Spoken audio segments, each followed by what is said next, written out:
the approach to a elderly patient is not in the usual way as we approach any other patient.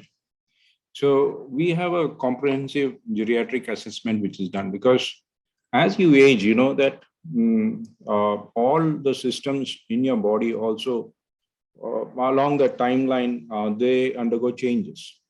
So our assessment as geriatricians, as internal medicine physicians or family practitioners who see a geriatric patient or an elderly patient, focus on that patient, on the factors in that patient that are also aging at that time, 60 to 70, 70 to 80, 80 plus.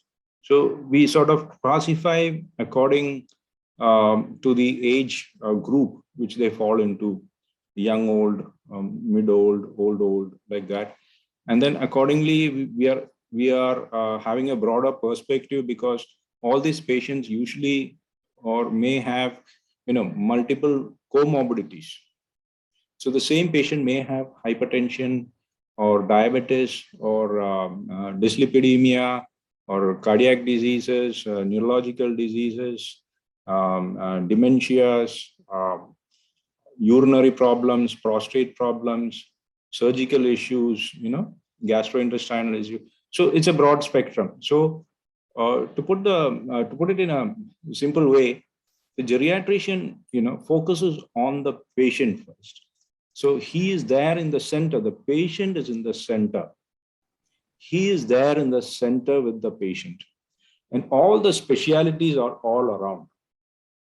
So he decides, like the dentist, the ophthalmologist, the neurologist, the psychiatrist or the psychologist, the cardiologist, the gastrointestinal specialist, the urologist. So he sort of, if required, he does the referrals where required. Otherwise, he manages the patient. Where appropriate, he takes the referral. So geriatrics, there is community geriatrics as well as hospital-based geriatrics. So in community geriatrics, where you go into the houses of the patient, be it in the village or in the cities, wherever. So a family physician is the most apt person. If he has some specialized training in geriatrics, he's the most apt person to go into the community. And we know that there are community medicine departments all over the country which are also very much into doing research and training activities in community geriatrics.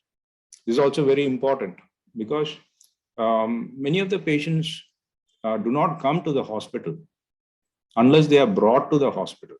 The senior citizens do not get medical attention. So that's unfortunate in many cases. So those who are aware and those who take care of themselves or are brought to the hospital by the relatives have their first encounter with the doctor at that time. So they are not aware of the geriatric practice at that time. Unlike pediatrics, people all over the country are aware now, they can take their children to a pediatrician. But whereas here, they do not know or not aware of it. So a family physician, a GP, or a geriatrician is able to help and guide that patient. He's able to treat firsthand and guide that patient as to which all departments he needs to go to, which all treatments he needs to undergo. So he's able to coordinate the entire thing.